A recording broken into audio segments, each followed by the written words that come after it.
Chris Allen, and this is the Chris Allen MMA show. Today I'm being joined by two of Bellator's really up-and-comers at the moment. They've both had their first fight in the organisation. They both won.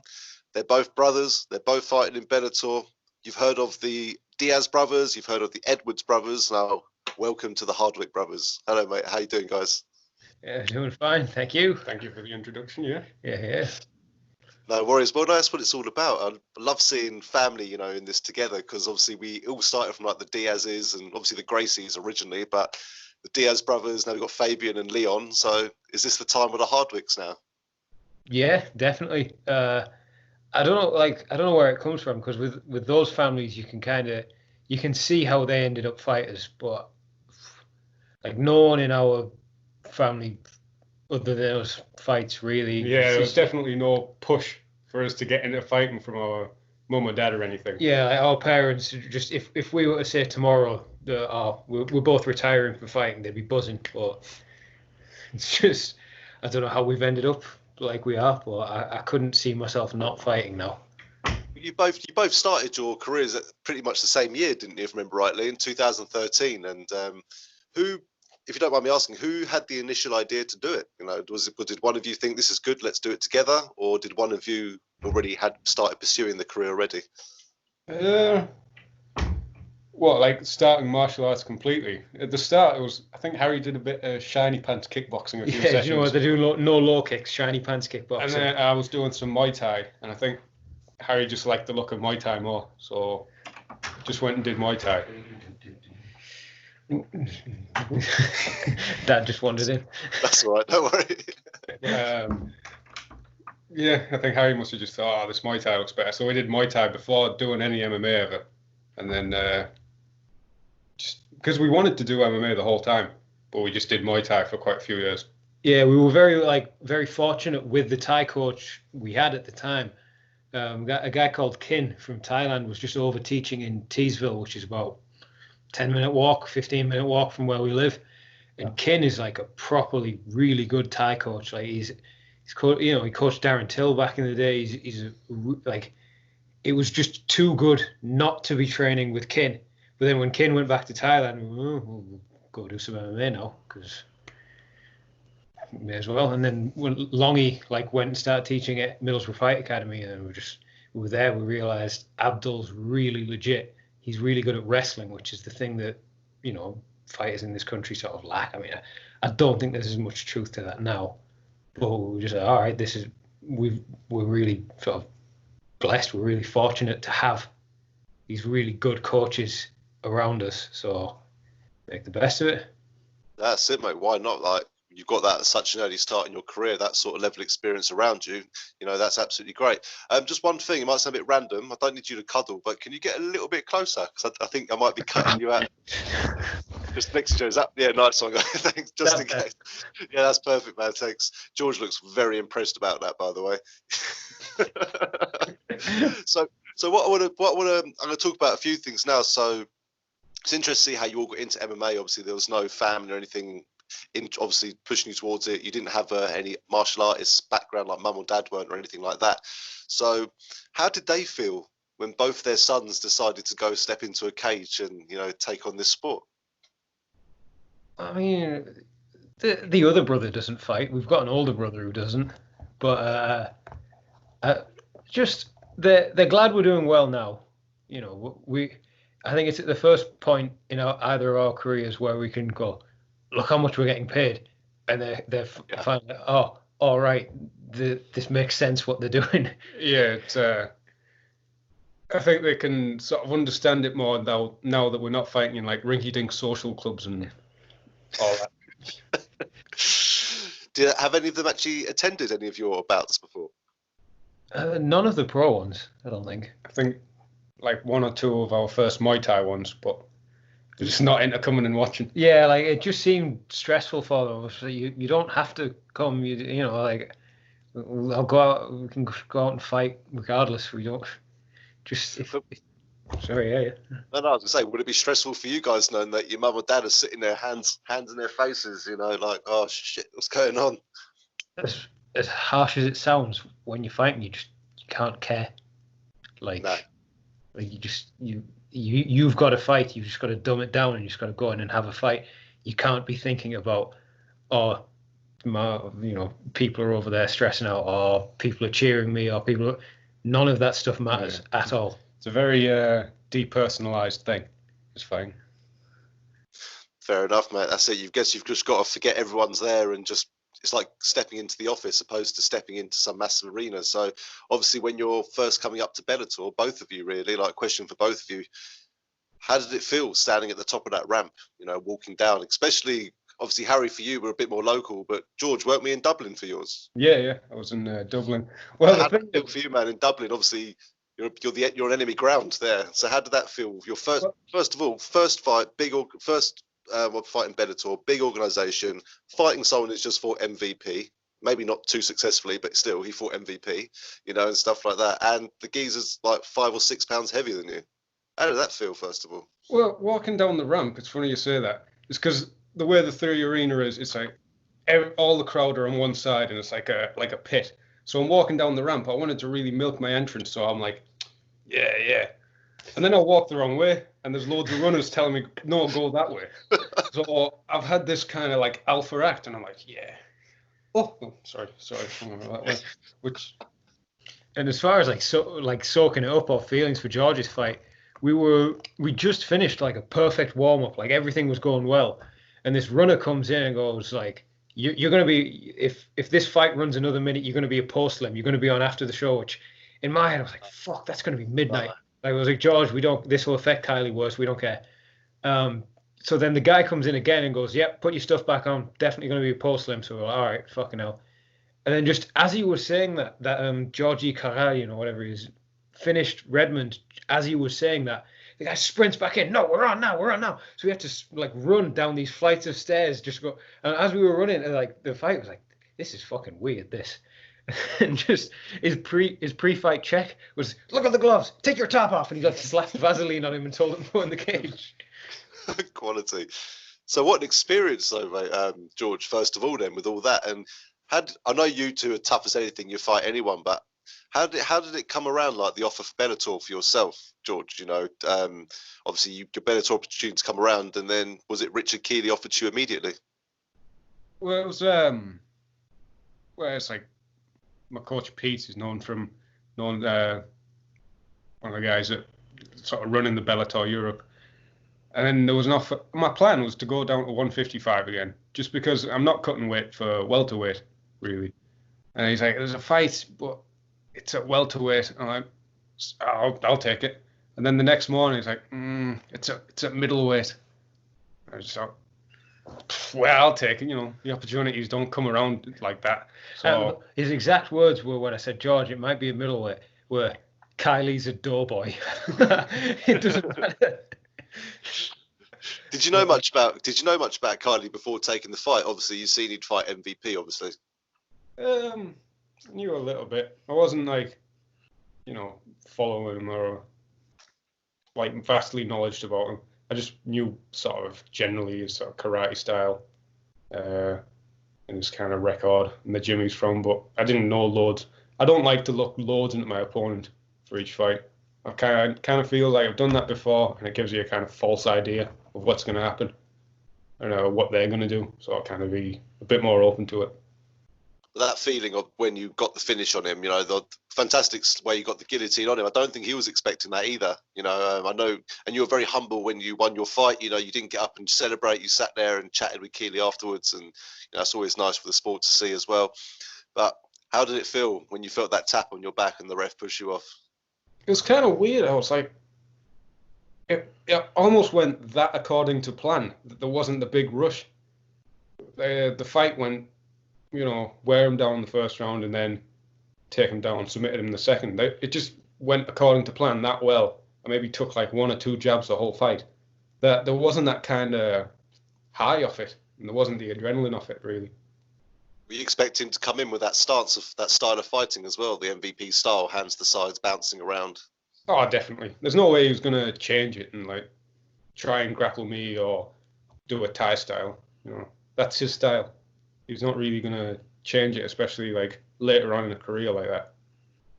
Well, again, mate, all I can say is fantastic win over, and please don't take this the wrong way, but some people might have seen they're trying to chuck you to the wolves because it's Keely in his own country and all that sort of stuff. And when you came through and won that, I was so chuffed with you, mate. I was like, that's what I mean. That's why you don't do this sort of stuff. And it was great for you to get a win in Ireland as well. I hope you got out the arena safely.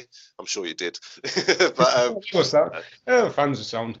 no, the fans are great over there, man. They're very respectful, the Irish fans. I'll give them that. They very rarely boo. You know, they'll applaud everyone. So, and the same for you, Harry, as well. Obviously, you come into Bellator and didn't exactly take the easiest of fights either. In Nathan Rose, that's a serious contender at the moment, Nathan Rose. And mate, how did you feel in that fight?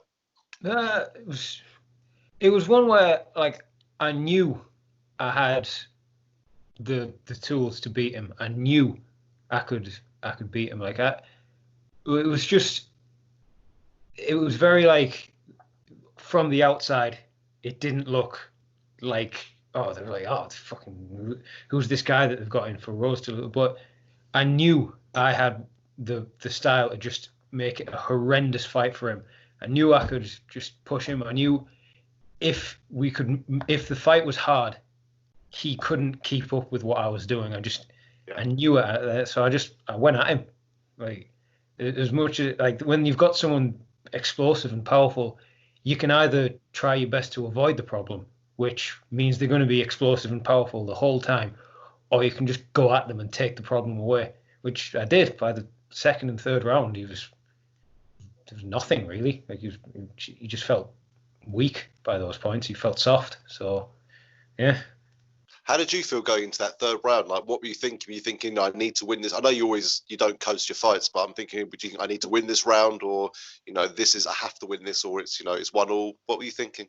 Oh, I have like the sort of my brain's just all over the place during fights, but it was like in my head, I was like, this is awful. I'm exhausted. My blood's everywhere. I think, you know, you sort of like, you think you've already lost. You think this, you know that, but it's just due to training and habits. It's just, you know, when George's like, oh, you got to win this round, it's just, all right, I'll go push. And at the end, I was, oh, that worked out. No, sorry, I thought someone was coming in then. Sorry about that. Carry on. But yeah, it was just the amount of times I've been in fights now where it's just, I set a really high pace and about 3 minutes in, just think, oh God, this is awful. I'm so tired. I'm in agony. Oh, this is hell. But I always think afterwards, oh yeah, they're probably feeling that a lot worse than I am. I've been there enough times now to know what it's like and to actually be able to fight and remain, you know, keep my technique while I'm that tired and while it's all over the place. Obviously you got a cut. I would say a small cut in the fight. You know, it's one of those things, unfortunately. But you took it pretty well, man. Was it just one of those like glancing shots, which unfortunately slices open, or did he catch you quite well? Like how? Cause you seemed unfazed by the shot. Was it a knee? I think it was, wasn't it? It was a knee. I don't know. It seemed to land quite flush, but it was to my forehead. So it's hard to like rock someone to the forehead.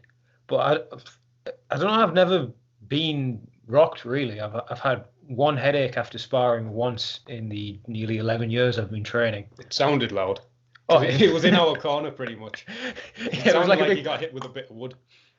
It was one of them ones. You can hear. Oh, fuck's sake, straight away. Because I thought it was going to get stopped. I did. That's why afterwards I just jumped on him with like every sort of just throwing like weird combos where like kicks and punches were just falling after each other, and I like wrapped his neck and dropped on my back and just started flailing elbows out just like that. I thought they were going to stop it between rounds, so I thought I've just got to do everything I can to finish him now. I don't have time on my side. And there was also just the thought of, oh fuck, as if I let that happen, just because like the blood didn't ever go in my eyes during the fight, but it was afterwards we clinched, and I just look at his shoulder and there's like really bright blood just dripping down, and I'm like, oh fuck. It was just annoying. It was just really like, oh, as if I've let that happen.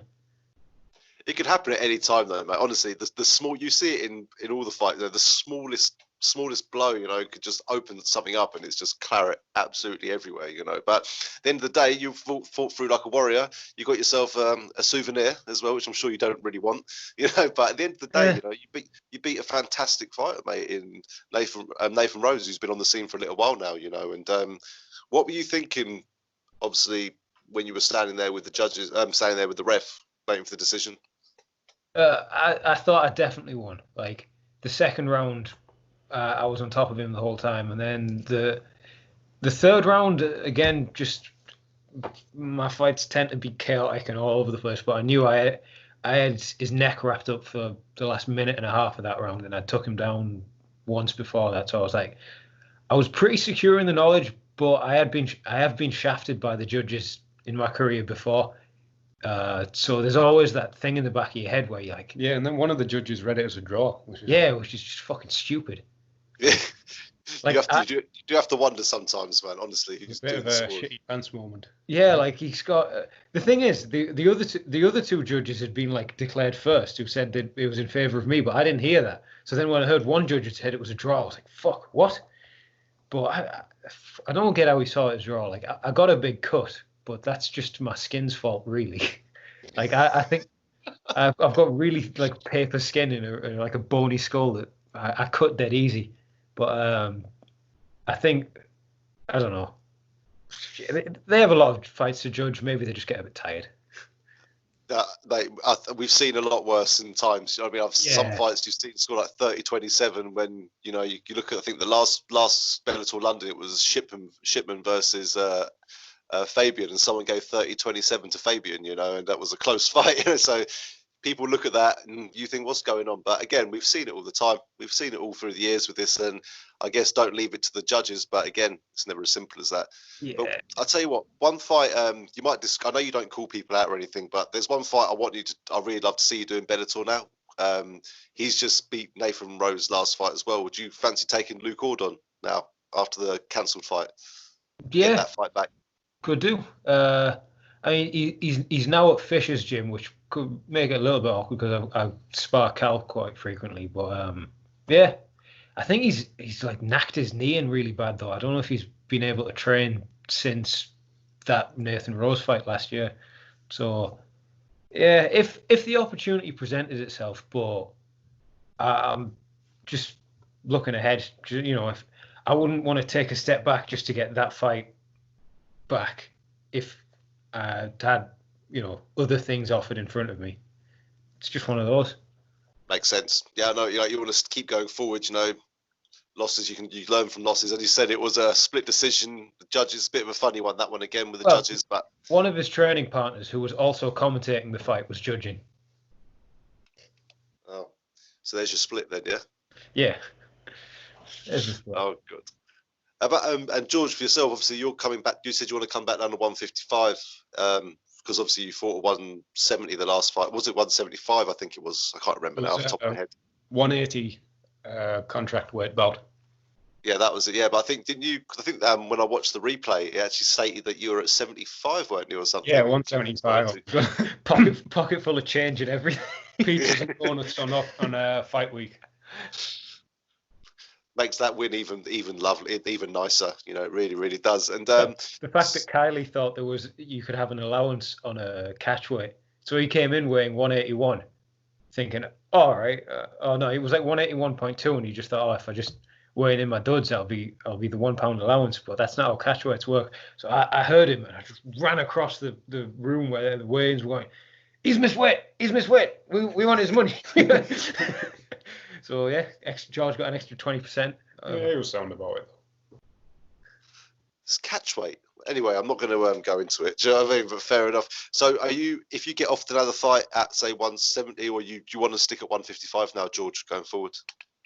155 is you know, I'm not even like a huge 155. You know, I'm walking around like 170 to 175, and that's, you know, 175 last weigh-in, and I was eating donuts. I was weighing in my joggers. I actually thought, you know, because I don't know about commissions and stuff as well, I don't want there to be too much of a weight difference. They might start to question about if there's too much of a weight difference. So I had my joggers on. I was sticking euros in my pockets just to make sure that the weight was a bit closer.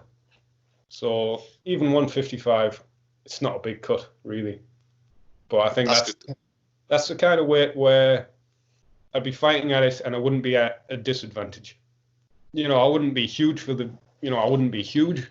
and having like a big size advantage, but I wouldn't be at a size disadvantage like 170 or above. No, exactly. You said, I'm sure you'd be happy to do it anyway, but you've got to look after your career as well. And yeah, I think you're right. 155, as long as you can healthily get down there without, cutting. I said you don't cut a lot anyway and damaging yourself, then why not? If you're happy there, you're happy there. And how about Harry? You set at your weight class at the moment as well? Yeah, featherweight's good for me. Like I used to go to bantamweight, and even though I'm a little bit small for feather, I'm sort of filling out in my frame a bit more now though. But when I went to bantamweight, I think it was just too much, and I don't have a body type that suits cutting loads of weight. Like when you see more stocky, muscular guys, they've got a lot of water weight to lose. But with me, it was like trying to dehydrate a skeleton. Those last couple of pounds. So I feel a lot better at featherweight, and I've actually started to sort of wrestle more and like bully people more at this weight class than I did when I was a bantamweight. So I think there's like, I've maybe improved my strength a bit more. Maybe it's because most of my training partners are lightweights and like welterweights, and I'm more used to dealing with the heavier people than the little wriggly people at bantam. But I feel a lot better at featherweight. That's it again, where you're comfortable, where you think you've got the best, the best advantage, let's say, as well. And that's it. It's good to see you both wanting to stay where you are, not moving up and down, just staying healthy, staying comfortable. And obviously you stay on that ladder as well. You don't want to have to go to a new weight class and start again, as you see what I mean. So that's also another point as well. So obviously at the moment, we're all stuck in lockdown at the moment. There's a lot of people trying to train and do the best they can, not drive themselves mad because they want to get back in the cage. How do you both you're both fighters. You fight. You've known to be fight quite regularly as well. So how do you deal with being stuck indoors and not knowing when the next fight's going to be? How do you deal with that sort of thing? Well, it's just I'm not saying you're all having mental breakdowns or anything. I just said how do you get on Sam Smith. Both going full Sam Smith. Refer to me as they, but but yeah, I've just set the goal that I'm gonna, when the gym reopens, I want to be back in better shape than when it closed. I mean, it's a bit easier for us because we can drill and train, so we're doing like a sort of MMA, or like a skills session maybe once every 3 days or so, like that, where that specific conditioning for it, we're not losing that at any point. We're not like just taking kicks to your legs, or you like the skin on your shins and stuff. If you don't kick stuff for a while, that stuff gets out of condition. So that's not getting out of condition for us, which is good. But I don't know, it's giving me a good opportunity to focus on stuff that I can't normally focus on, like strength training, focusing on this kind of stuff. I never normally feel like I've got enough time to work on my strength really, because I'm like, I've got to be doing skills. I've got to work this. I've got to work this. I've got to work this. I've got to make sure I'm in good condition to spar. I can't be like sparring and wrestling while sore and ruining my rounds there. But now I can just do stupid high rep workouts where I feel a bit knackered. And it must be an absolute blessing, that you've got each other as well to train with. There's a lot of people who can't train with anyone at the moment. They can't. I've seen your videos on your social media and stuff like that, training, and I said at least you've got someone to fire back at you, which a lot of people are struggling with at the moment because I think they've had enough of shadow boxing and things like that. So how's that been? So, it's also good because if we didn't spar or anything, and it was like around Harry 24 hours a day, I'd get pretty sick of it. But we don't really get on each other's nerves, because if we do, we can just put the mats down. Let's spar for 5 rounds, and then we're out. We're all right. Yeah. Whereas, I would rather spike like Michael Stewart, one of our training partners, was here instead of you. He's much less of an injury risk, but I got to make do. I can imagine your mum and dad coming out to the back garden like, yeah, boys are fighting again. It's all good though. They just like Dad just continues gardening. He doesn't even look. He just comes in. I mean, our neighbours did whinge one. It wasn't like a proper whinge, like that. It was reasonable, but like they were sat out on the patio having lunch, and we were doing pads, and I can't help making Thai. I make Thai noises. I'm like, and I can just go, well, he's going, and they were like, every kick. Could they do that not when we're having lunch? So I'm like, okay then. He's got angry skinny man syndrome. You should have asked them to come over and hold some pads for you.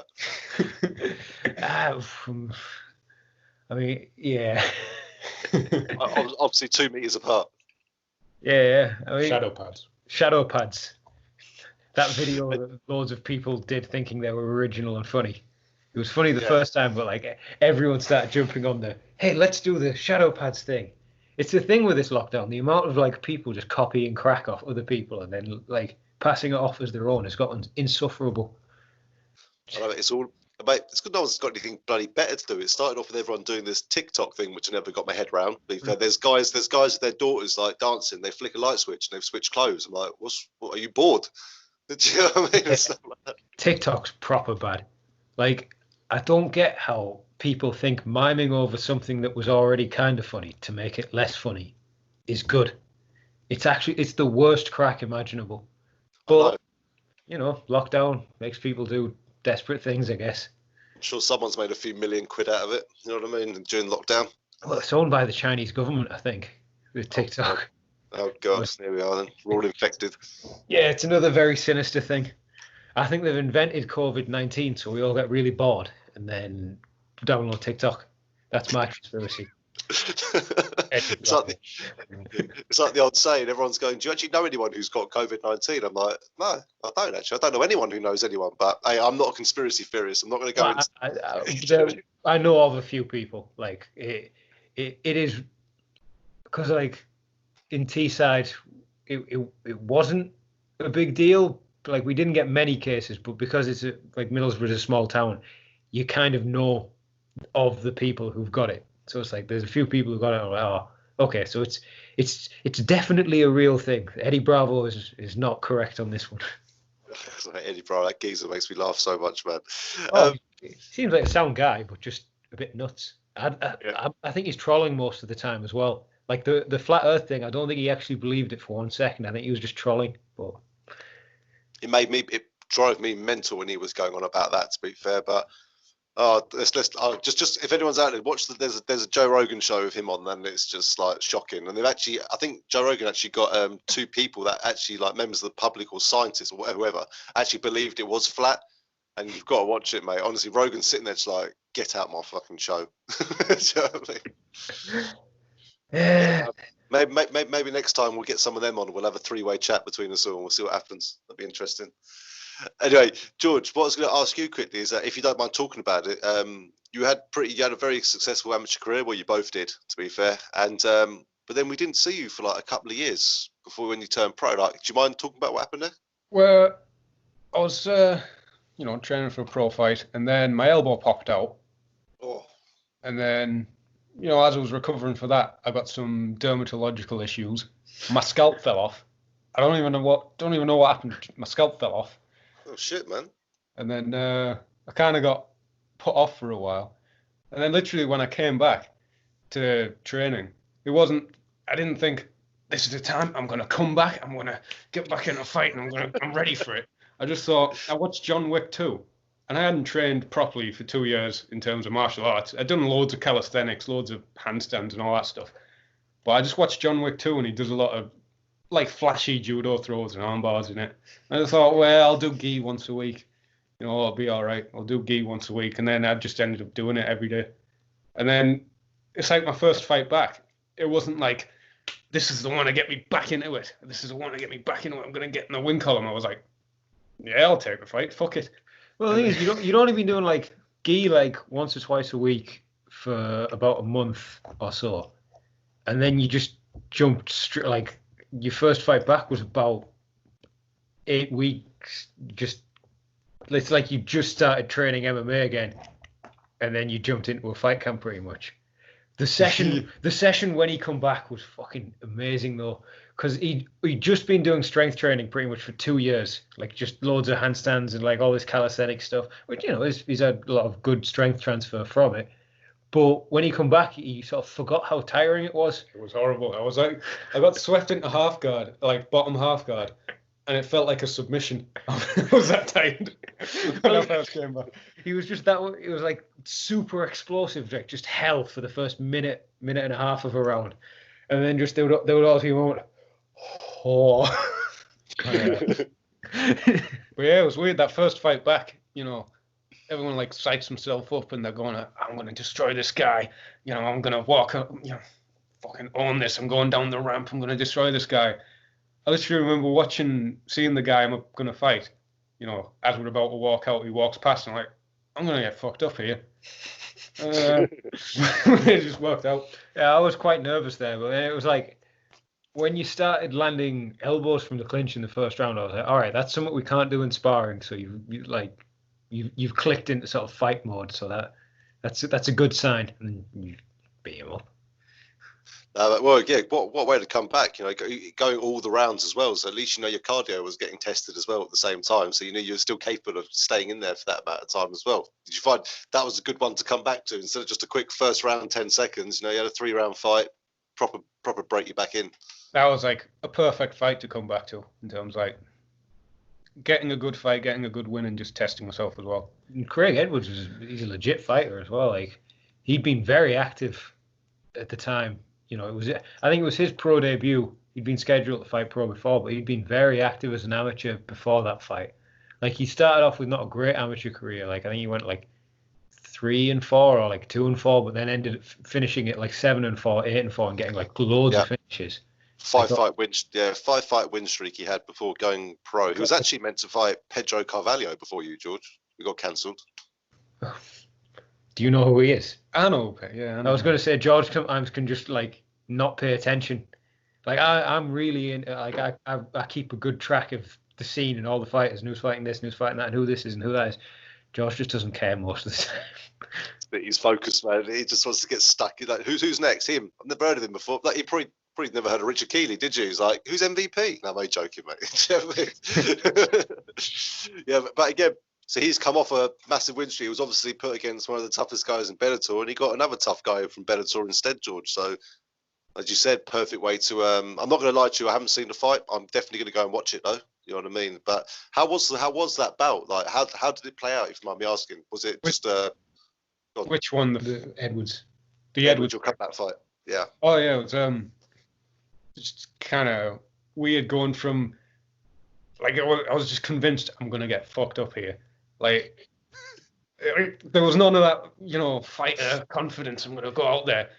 I was just kind of like, just chucked some elbows and kind of like zombied forward and like brawled a little bit. And just, I don't know, just got back into it really, just felt kind of comfortable once I was in there. It was quite a technical brawl. Like, I mean, you did swang a bit. Oh, yeah. Quite a bit. But it was well placed swanging. There you are. He's too modest, George, man. Well, that kind of changed my mindset with fights going forward because, you normally a lot of fighters are like self-talk themselves into thinking I'm so great. Oh, nothing's gonna go wrong. My cardio is like, oh, it's infinite. I'm gonna just keep going. But it's like from that fight, I realized every fight you're gonna get tired. Every fight you're gonna get hit, taken down. So kind of just telling myself that's going to happen so that when it does happen, I'm not shitting bricks like, oh, I'm knackered or oh, I'm on my back, oh, I'm struggling. It's just knowing that's going to happen so that when it happens, I'm just reacting straight away. Yeah.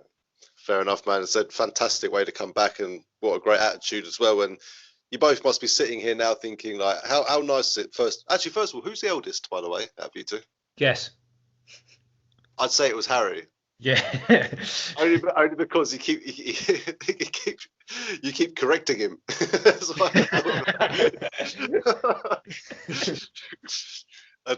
No, very joke. But I said you're not too far apart, though, are you? 2 years. Yeah, so it doesn't look like there's too much apart from you at all. But it's interesting. We got one at one weight class and one at a different one. I know we had that with most brothers, but you're quite apart from each other, aren't you? Like you potentially, as I said, could fight at welterweight and you fight at featherweight. With the Diaz brothers, they're a weight above each other. The Edwards brothers, I think they're a weight above each other as well. I think the Diaz brothers is the only sibling pair in MMA I can think of where the older brother's the larger one as well. I don't know. Yeah, I haven't thought about that. Yeah, because Fabian's a lot bigger. Way bigger than Leon. I think Dan Miller's the younger one from Jim Miller, and he was middleweight.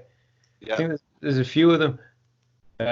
the Nogs are twins, aren't they? So it doesn't matter really with them. But yeah, exactly. You can't predict. Just one of them's got that nasty scar. Is it Big which Nog. one is it? Big Nog's got that. When he got run by a truck or something, didn't he? When he was a kid. Jack Black pointed out. I was like, just through being a bit heavier, Big Nog had to spend most of his career like underneath these giant men, getting like hammered by giant men, and Little Nog, just because he's a little bit smaller, didn't have to deal with any of that. He didn't have to get crushed underneath Bob Sapp. Yeah, oh God, yeah, I remember that. That would have been horrible. Bob Sapp would try. It was glorious. But now you think you two both fight in Bellator, and you're seeing some of these fighters, you know, these former UFC legends, like coming over to Bellator now, fighting in the same organisation as you. That must be quality. Is the only word I can think for it, really. The person I want to meet is Sonnen, because I know he's at quite a lot of the Bellator events. I think Sonnen would be like someone good to meet, but he just hasn't been at one of the ones we've fought on. But I'm looking forward to meeting Chael Sonnen. Like, wasn't he? Because I met him at the last Bellator we were at. I'm sure that was one in November. Yeah, because I remember I did a post. I was definitely there because I remember chatting to you afterwards, and don't get me wrong, he literally just popped out. He was doing something and being a fanboy, which you're not allowed to do in the media area, by the way. Just suddenly popped out of nowhere. Honestly, I looked behind me. There was David Hay, there was Chael Sonnen. I was like, where? I'm meant to be in bloody Bellator. I'm at bloody like the Oscars or something, you know. Then Big Nasty walks past me. Like, there's Big Nasty. So I went up. I thought, okay, I'm quickly going to go nip up. Sorry? I met Big Nasty after my fight. He's funny, mate. I walked outside to go have a quick cigarette. Not good for you. Don't smoke, obviously. But and I was like, what's that smell? I was like, someone smoking something good. And I looked around. I was like, all right, yeah, it's you. Fair enough. He hadn't even walked MVP out yet. I was like, this is going to be interesting. Yeah, like it was just after my fight, pretty much. I went back to the hotel to get a shower just because it was across the street. So I thought I may as well get clean because I'm in a fucking state at the minute. I'm disgusting. And there was like, he was sort of shrouded in this big cloud. And I thought, is that Big Nasty? And now I'm just staring at a person. Is that Big? Oh, it's Big Nasty. All right. I think he recognized because he trains jiu-jitsu at, I think, 313 Jiu-Jitsu in London, which is a Itai Pava affiliate, which is, you know, it's affiliated with our coach. And I think he recognized the Itai Pava logo on my shirt. I was like, Itai, and just got really confused. What happened to your head? Just pointing out, what happened to your head? He's a funny bloke, mate. He was actually well alright, to be fair. And no, there was a lot of celebrities knocking around that night. It was actually quite mad, to be fair. David Hay, like, I don't care if anyone even repeats this to him, I couldn't care less. But I didn't like him. I went and said hello to him. I said, "Oh, hi, David. You all right?" And he went, "No pictures." I just said hello, mate. Yeah, but get away from me. No pictures. I'm like, oh, lovely. What a lovely man you are. I thought, like, brilliant. I'm glad you got knocked out. Anyway. How much that doing that? Just one fight into my Bellator career. No pictures. Before anyone says anything to me. That's it. That's right. Just coming, mate. Some people, I'm not going to name anyone. It's quite rare, but a lot of people after they win, they're like, I don't talk to press, and they don't come and see us in the back like you did and stuff. It happens, mate. You know. And we're sitting there thinking, that's shooting yourself in the foot. Yeah, I was about to say that's stupid. Like, talking to the press is a big part of how you actually get yourself out there as a fighter. At Bellator London, you've got Sherdog there. You've got, I know I work for my MMA News when I go to the events, but you've got Sherdog there. You've got MMA Junkie there, the big ones. You know what I mean, and stuff. Yeah. And even I think it's sometimes even Talksport and them lot are knocking around as well. It's like, just go have a chat. It take you 10 minutes. It baffles me. Like, as daft as it sounds, if all you do is fight in a cage, no one gives a fuck. Like, you need to actually talk. Like, it's part of how you market yourself. It's as important as the fighting. You know, I think it was John Danner who pointed out that, like, there's people fans of three things in the sport. There's people who are fans of the actual sport themselves, which are the rarest category, like the people who really like the technique and what happens in the cage. There's people who like the Just Bleed fans who just like the violence, and then there's people who are like the drama. Just like the beer. Yeah, you're gonna miss out on like a huge chunk of your audience by not talking to cameras. Sit back. People like to listen to it, mate. I'm surprised people say they come on these things and like, oh, you know, it's not anyone's going to see it. But you'd be surprised, you know, a lot of people sitting around in their families at the moment and you know, you've got to get the exposure wherever you can. And that's why I appreciate you coming on. I don't expect you to come on at all. I appreciate you giving up your time. And hey, I do this for fun, man. You know, honestly, I do this because it's my passion. Yeah, it's during lockdown. I'd be like, exactly, man. PlayStation now, so it's and because I work full time, I don't mind saying I'm on the 80% leave at the moment, so at least I'm getting something out of it. But yeah. I've always said I always need like a few months off just to and get paid something just so I can start doing like this. This is a new show I set up a couple of weeks ago. I've been doing a few other bits as well, and I was like, I just needed the few months off paid, and I thought I'm quite happy and not down. To be fair, I'm getting loads of stuff done, you know, and I'm getting the opportunity to talk to you two, and things I know we would have done at some point, but again, that's why I appreciate everyone taking their time out of days, because sometimes I very rarely ask any of you to come on fight week because it's weight cutting time and you're just going to call me a tosser the whole time through it. You're not going to want to talk to me. Oh, it's just fight weeks tend to be a bit like busy and chaotic anyway. Sometimes like they can just, you know, there's that much going on that you just get like the odd curveball that can really throw you. So fight weeks, you just got to be prepared for fucking anything with fighters. Especially with that last weight cut. Eating so much, I had that stretch on my stomach every night. Oh, nothing wrong with that, but I'm not a fighter, so it's Parmesan cheese. What was that? Going to bed smelling of Parmesan cheese each night. That's so difficult. That's just you every day. Oh, quality, mate. That's brilliant, mate. I said, mate, it's great you've got the relationship between you two, and I just think it's great that you're both in the organisation and you both won your first fights against tough opponents. It just shows you're both legit, and I hope your parents see that as well, which you said they have done now, a bit, your family and stuff. And honestly, this is the best time to be in MMA, fastest growing sport in the UK at the moment, you know, and look where you are. You're on the big stage now, and mate, the sky's the limit, wouldn't you say? Yeah, Bellator is investing a huge amount in like the UK fighters. Like these opportunities wouldn't have existed 2 years ago. These the opportunities to be actually making proper money from fighting in UK MMA didn't exist, whereas now it does, because Bellator has seen that the UK MMA scene is really good, and they've smartly just invested a lot of money into it. Well, I think it's people like you and George. Sorry to interrupt. People like you and George with your styles. Like, I know you're great stand-up fighters, but your styles are very good on the ground, and that is something the UK has.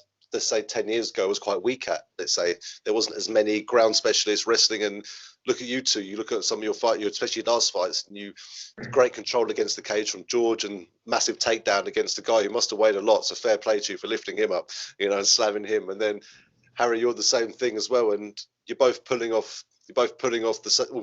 Obviously, no disrespect, Harry. I know you went for the guillotine from the mount as well, which was great. Obviously, George, you did the same thing. I was pretty tired by that point. Well, I think if I'd had hooked his leg on the guillotine and just committed to the guillotine more instead of transitioning to the dart, I'd have probably got the finish. But it's just if you fail a dart, you're still in a pretty good position, whereas failing guillotines can be pretty catastrophic. So I think it was a judgment call at that point. I love that. It was one of my favourite submissions for a long time when I saw Team Alpha Male, you know, Uriah Faber's lot. Uriah Faber's probably got the best mounted guillotine ever, you know what I mean, and things like that. And just love seeing that, mate, in the UK scene. And again, that's what we need more of. You're great on the feet, you're great on the ground. You can take adversity, which we saw with yourself, Harry, even though it didn't injure you, but some people would see that much, see blood coming out and think, shit, this ain't good. But again, you push through it, and it just showed the toughness of both of you. And did any of you, if you're allowed to say, did you have anything lined up, either of you, at all, if you're allowed to mention it? No, we didn't have anything like written down. Didn't have any like pen and paper. No. Just there's so much going on. You just got to see what happens. It's like, yeah, exactly. Because you fought in February, wasn't it? You fought in George, and so it's only been a couple of months for you, but must be driving you nuts now, Harry. It's been the longest for a while, isn't it? Yeah, November. The annoying thing was that they did want me to fight Dylan Logan on the Dublin card, but Abdul, who had problems with like reoccurring cuts in his career, was just like, look, we have no idea how long that cut's going to take to heal. Bellator clearly want you back, just let your forehead heal, because if that reopens while it's healing, it'll open every fight for the rest of your career. So I'm like, yep, that makes perfect sense. But if at the time we'd have known someone would eat a bat and it would cause the whole world to stop, I'd have probably like took the risk of letting my forehead get a bit knackered. But it is what it is. That's it, mate. That's it now. But again, you've both done fantastically in your careers. It's actually, looking at both your records and careers, it's actually quite similar, to be fair, which is interesting to look at. So you can tell you're definitely from the same blood pool, man. And again, both have great styles, and there's a lot of people out there who'd be jealous that you've got someone who's professional at this high level to, you know, train with as well. That's such an advantage, I think, as well at the moment as well. You know, having someone like each other there, and just be able to constantly train and someone to fire back at you. So, yeah, mate, you're going to come out of this no different to people who've been sitting there eating pizza all the time or Parmesan cheese. That's why when things start getting, you know, back in motion and the world starts again, I want to get fights as soon as possible. Yeah, like say if lockdown was to end, I would be ready to go within like a week or two. I'd be willing to go as soon as lockdown finishes. Let's hope that's not too far away. And even if they do it behind closed doors, doesn't matter, as long as they let the media in. But I'm not being selfish. But you know what I mean? But as long as they can do it behind closed doors and they take your temperature at the door, all that sort of stuff, you know, just anything right now, you know, I'd pay for that. You know, it'd be great to see you all fight again. Just before I let you both go as well, I just want to quickly talk on nicknames as well. So we've got to come up with one for George at the moment, okay?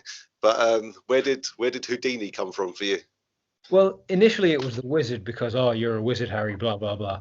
But then I fought a jiu-jitsu black belt called Robbie Fallon in Manchester. And the first round didn't really go that well. Like I spent the first round, I think I was in an armbar, I was in an omoplata, I was in a das, I was in like a Japanese necktie, he had my back, he had mount. He got me like proper just, you know, squeezing me like trying to finish me with it. And I'm just sort of like, I stayed quite calm. I was like, all right, okay. And then as soon as the next round started, I knocked him out. But then it was just as Johnny Hull, one of our training partners, was driving us back to the hotel. He said it, and I was like, oh, it alliterates as well. So it's like Harry Houdini, it's Triple H. Yeah, let's go with that one. That's really appropriate. And then I get tapped out in the next fight. Yeah. Sod's law, man, isn't it? Sod's law. Yeah. But everything's got a story behind it. And well, George, you keep walking forward all the time, and you just keep swinging and coming at the mate. So we're gonna have to think of one for you. I'm thinking Terminator, but I think that's already out there. We'll think of something else. What are you thinking, George? I don't know. The only nickname I get is Geo. People just call me Geo. But the origins of that is I was fighting for some belt in some weird, like a junior Muay Thai belt, some weird scruffy pub in Salford or something, and I'm fighting for this belt. And the guy has the name sheet, but it doesn't have my full name. It just has, I saw it after, it just has Geo in capitals. He just shouts, Geo! And then I didn't pick my entrance song, so I'm just walking out to Starships by Nicki Minaj. So that's the only nickname that's really stuck is Geo. But you can't just go George Geo. I think he's the spitting image of Charles Manson in like certain photos from certain angles. Like, hang on, I'll load it up now. Just very professional. I don't see it. Hang on. There's one photo where they look this. I think it's his mugshot. Yeah. Oh God! Did you grew your hair a bit longer? But yeah, I don't think you could have Manson as your nickname without like, or in like a proper show like Bellator. I think they'd kick off. Like I think Callum Murray's nickname sort of Bundy, isn't it? But they didn't announce that Bellator Dublin. So I don't think you could have. Next time someone be coming out blooming like something Gary Glitter something, you know what I mean? It'd be all sorts of nasty shit, you know. Well, who do you reckon's gonna be the first to take on COVID-19 as their nickname? There's a thing is that there's a kid at our gym. He's like 15, and his dad he like just gives him different nicknames every week. So like one week, all right, Jimmy, like Jimmy Savile. One week, all right, Glitter, like just all right, Rolf Harris. Like his dad will just give him all these different nicknames just to torture him with.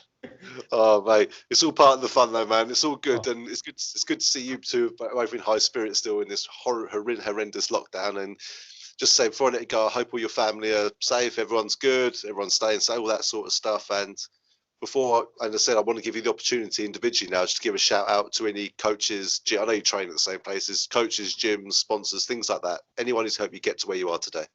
Oh, you can go first if you would like. Well, it's just Abdul Mohammed, Peter Irvin, and this ugly twat. And any social media, George, as well.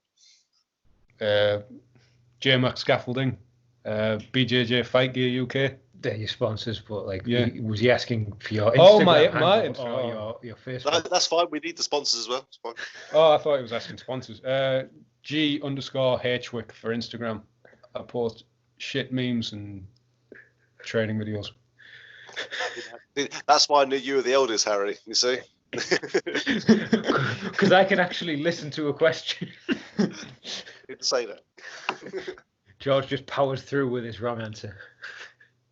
So yeah, man, give a shout out to, obviously I'm sure it's similar people on your social media and stuff. Shout out to Abdul Mohammed, shout out to Peter Irvin, shout out to our first Thai coaches, Kin and Stephen Long. Shout out to just every training partner at MFA, even though they're all really weird, like make us look quite normal. I actually do miss them a bit. I miss them. I miss sparring Spice. I miss Ant's shit crack. I miss Leon just being off it. But yeah, shout out to those guys.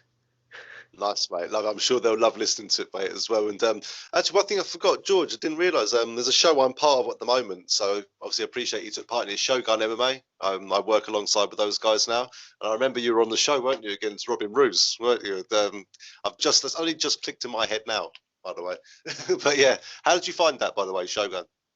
It was like really good show for, that was just a second show, and they had a really good international fight like that. That was like a really important fight for my career. No, man, that's it. Well, I'd love to see you come back, but you're at bigger, better things now, so make sure you stay up there. Okay. Thing is with Ruse as well. Do you know Kin, this Thai coach we've mentioned, who coached Darren Till back in the day and was our first Thai coach? He coached Ruse for a while in Thailand as well. That's why that fight ended up having both ended up with quite a similar style. Man, that's quality, mate. It's funny how things kind of such a small world sometimes, these trainers. But again, great performance, and I just can't wait to see you guys just carry on doing what you're doing, and look out for the Hardwick brothers. Move over the Diaz brothers and the Edwards brothers. Yeah, we'll see what happens. Yeah, maybe just. I mean, I wouldn't want to be the Diaz brothers because they've took a lot of damage and they've never really like. I like defending leg kicks. I don't like getting booted in the leg over and over again and complaining. Well, if you smoke copious amounts of weed like they do, you won't feel it. It's fine. I think that's what they do. True. There was actually that guy at the Athletic Commission after the Gomi fight, because Nick Diaz failed that drug test, was trying to say he didn't feel any of those punches because he was so I think we're more like Niles and Fraser Crane than the Diaz brothers. To be honest, so